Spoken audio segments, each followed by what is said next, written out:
কোন থেকে সংগ্রামী যৌথ মঞ্চের পক্ষ থেকে আজকে লাইভে আপনাদের সকলকে স্বাগত। এবং এখানে আছে অভিজিৎ উপাধ্যায়, আমাদের আইনি টিমের সদস্য।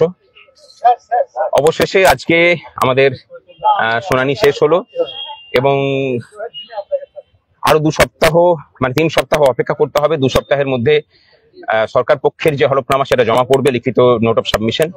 তারপরে 1 সপ্তাহের মধ্যে আমাদের পক্ষ থেকে যে তার রিজয়েন্ডার সেটা দেওয়া হবে এবং তারপরে রায় ঘোষণা হবে।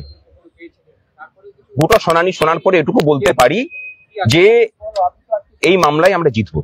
আমি পরে আবার আসছি, বিক্রম বলুক, তারপরে আমাদের অভিজিৎ বলুক। আজকে আমাদের লাস্টে একটা ক্লারিফিকেশন দরকার ছিল, যেটা স্টেটের তরফ থেকে তোলা হয়েছিল, যে 2009 রোপাতে কোথাও বলেনি ফিউচার এন্টাইটেলমেন্টের জন্য। সেটা ক্লারিফাই করা হয়েছে, entitlement of dearness allowance comes from the service rules and not from the clarificatory memorandum. সেটা আমরা ক্লারিফাই করতে পেরেছি যে সুপ্রিম কোর্টের কাছে। এবং এক্সিস্টিং ইমলিউমেন্টসে যখন এআইসিপিআই ঢুকিয়ে সেটাকে স্যালারি ফিক্স করা হলো, তার মানে এআইসিপিআইটাকে মেনে নেওয়া হলো। তাই জন্য এআইসিপিআই যেরকম বাড়বে সেই অনুযায়ী দিতে হবে। এটা আমরা সুপ্রিম কোর্টের কাছে জানিয়েছি। তারপরে রিটেন নোটস লিখিতভাবে জমা দিতে বলেছে। 2 সপ্তাহ 1 সপ্তাহ, তারপরে ফাইনালি যবে সুপ্রিম কোর্ট জাজমেন্ট দেবে আমাদের তার জন্য অপেক্ষায় থাকতে হবে। Today, Supreme Court has reserved its judgment on this matter and directed the state to file a written submission within a week, and after that we have to file the rejoinder on that. From our side, Senior Advocate Gopal Subramaniam, Senior Advocate Nachiketa Joshi, Vikram sir and I, along with other advocates, appeared in this matter and we have made our submission, and we are hopeful that judgment will come in our favor. আবার আমি এলাম। এই মামলাতে কর্মচারীরা যেভাবে সংগ্রামী যৌথ মঞ্চের পাশে দাঁড়িয়েছেন তার জন্য সকলকে প্রথমে আমি ধন্যবাদ জ্ঞাপন করছি। এবং আরেকটা কথা বলার, সেটা হচ্ছে যে 8 তারিখ পর্যন্ত গোপাল সুব্রমণিয়াম স্যার ছিলেন না, কিন্তু আজকে ওনার চেম্বার জুনিয়র অনলাইনে উপস্থিত ছিলেন। আমাদের যে রিটেন নোট অফ সাবমিশন জমা পড়বে, যেটা রেডি হয়েছে, সেটাও যেমন গোপাল স্যার নিজে তৈরি করেছেন। এরপরেও আমাদের কর্মচারীদের পক্ষ থেকে যেটা পড়বে সেটা আমরা গোপাল স্যারকে দিয়েই করাবো।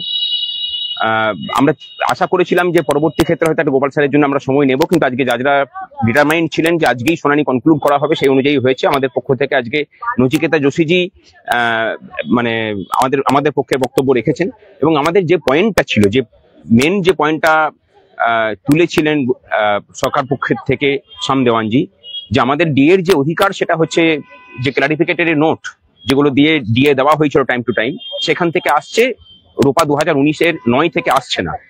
সেটাকে আমরা খণ্ডন করেছি এবং আমরা আরো স্ট্রং পয়েন্ট উত্থাপন করেছি। সেটা হলো যে আমাদের ডিএর যে অধিকার, সেই অধিকারটা আসছে আমাদের সার্ভিস রুল থেকে। WBSR 9 মানে যে আছে সেখানেই আমাদের লেখা আছে আমাদের সার্ভিস রুলের মধ্যে যে ডিএটা হচ্ছে অধিকারের মধ্যে পড়ে এবং সেটা আমাদের বেতনের অংশ।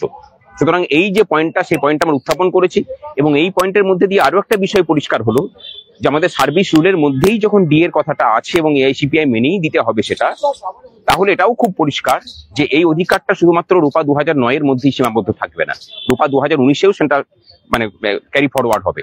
রূপা 2019 আমরা দেখেছি যে সেখানে সরকার পক্ষ ডিএর কথাটাকেই তুলে দিয়েছে পে কমিশনের চেয়ারম্যানকে দিয়ে। সেটাকে যদি আমরা ভবিষ্যতে চ্যালেঞ্জ করি, তাহলে এই যে সার্ভিস রুলের মধ্যে ডিয়ারনেস অ্যালাউন্সের কথাটা থাকাটা, সেটা আমাদের ক্ষেত্রে একটা খুব স্ট্রং পয়েন্ট তৈরি করবে এবং সেই মামলাটাও আমরা জিতবো। এবং পরিশেষে বলি যে দীর্ঘ লড়াই, বিভিন্ন কর্মচারী পক্ষ লড়েছেন ঐক্যবদ্ধভাবে। আমরা যুক্ত হয়েছিলাম এই মামলাকে দ্রুত শুনানি করিয়ে শেষ করার প্রচেষ্টায়। সেই প্রচেষ্টা সফল হয়েছে। আজকে মামলা শুনানি সমাপ্ত হয়েছে, আর ডেট নেওয়ার বিষয় নেই।